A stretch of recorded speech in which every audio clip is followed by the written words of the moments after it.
Happy Easter, everyone. Let us praise God with our clap.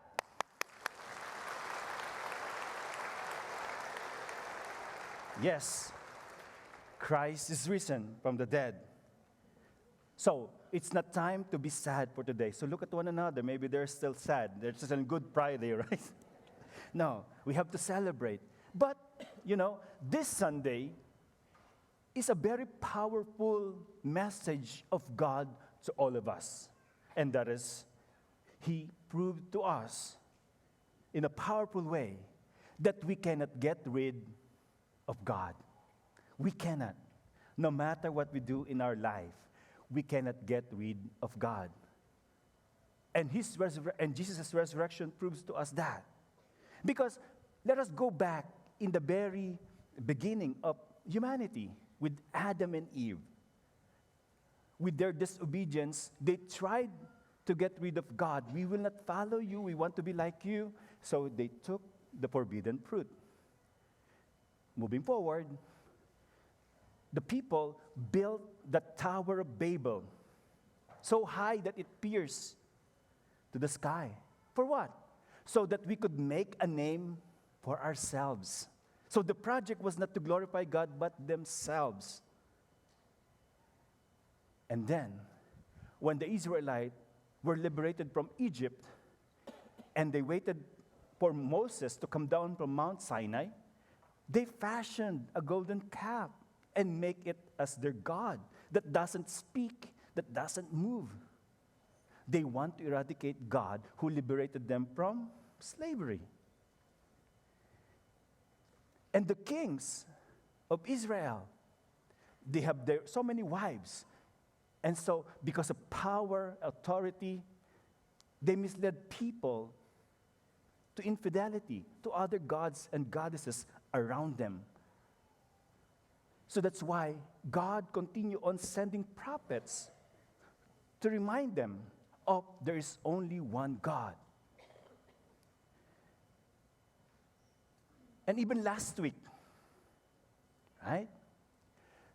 Judas get rid of Jesus for how many pieces of silver? 30.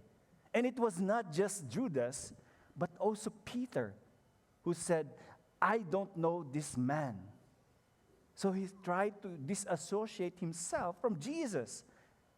And also the rest of the disciples except for John.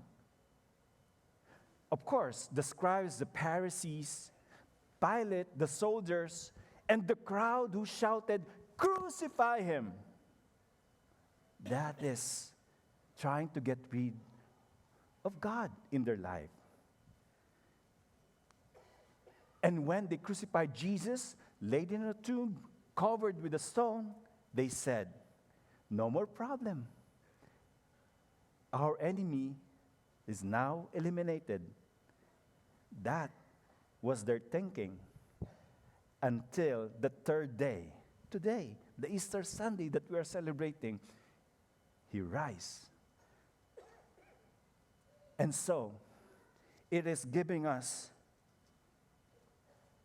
the truth that even death cannot hold Jesus.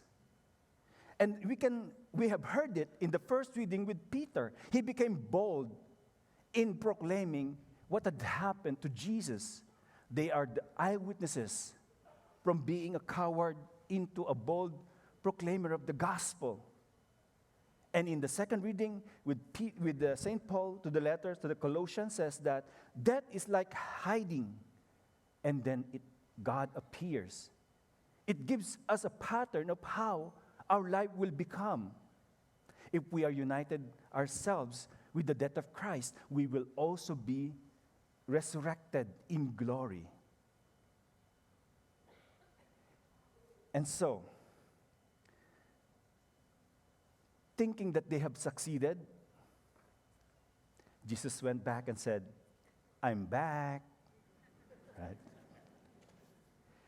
But even in the modern time, the sin that we have committed, people who are embracing other ideology, take for example the atheist, It's funny because atheists doesn't believe in God. By putting God in that statement, they believe in God, right?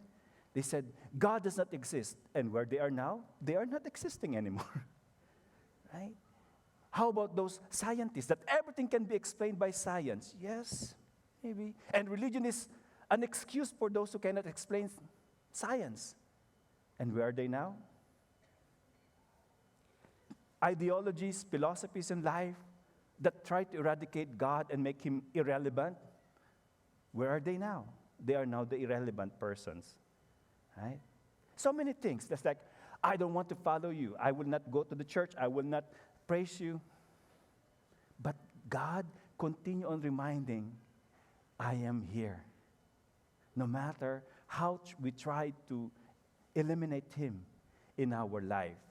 There's a song that I would like to share with you, and it says, "Oh Lord, I know you are near, standing always at my side.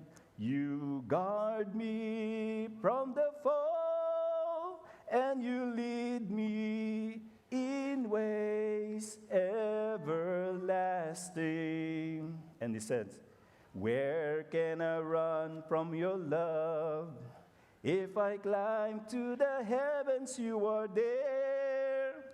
If I climb to the sunrise, or sail beyond the sea, still I find you there." So we cannot get rid of God. Just like those people who are trying to eradicate God. And this Easter Sunday proves to us that. Even though they crucified him, laid him in the tomb, covered him with stone, it becomes empty. He can rise. He's present everywhere. A little bit later, after this homily, we will be renewing our baptismal vow. And I want you to, it is a reminder for all of us to renew and be reminded of the truth of God is so in love with us, we cannot get rid of him. Two parts of that renewal of vow, of baptismal vow. One is to, of course, to dispel Satan, to reject Satan. And I want you to say loudly and not very shyly. Don't be shy to reject Satan. I said, do you reject Satan? I do. As if you're so shy. You don't want to offend him. No, offend him. We have to. And then we will, of course, embrace our faith by saying also, I do. This is telling us that what we should actually reject is Satan, not God in our life. We should continue on rejecting the sinfulness, the pride, the selfishness, the self-righteousness that we have in our life, the injustices, the infidelity. We should get rid of that. Jesus died on the cross to prove us that he is truly human. But he rose from the dead to prove us that he is fully divine. Jesus, like a persistent lover, chasing us where we are. We cannot get rid of him because his name is also Emmanuel, meaning God is with us. So if in your life, even now, you're undergoing difficulty, problems, persecution, and even death, actually, this Resurrection Sunday is telling us that it will just be temporary. We will always find God when we search for him deep in our hearts. And so, let us conclude this homily by saying again this beautiful responsorial sound that you gladly clap, right? Please.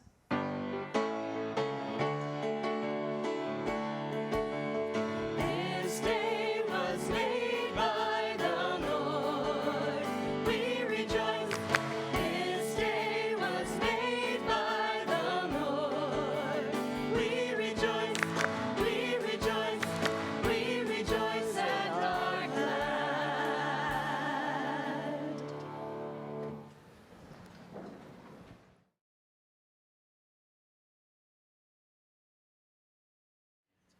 Do you reject Satan and all his works and empty promises?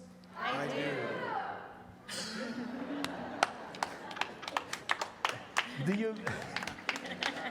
Do you believe in God, the Father Almighty, creator of heaven and earth? I do.